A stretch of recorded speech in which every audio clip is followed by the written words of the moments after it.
আমার আওয়াজ को दबाई देबे आज हुए तो हमें मुक्ति में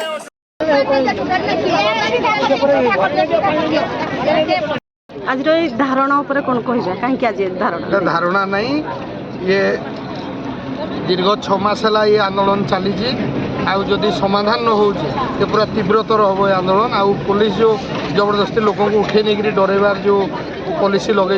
केवे भी देवगढ़ कर दि जाए ना तेणु आम ये बसीचु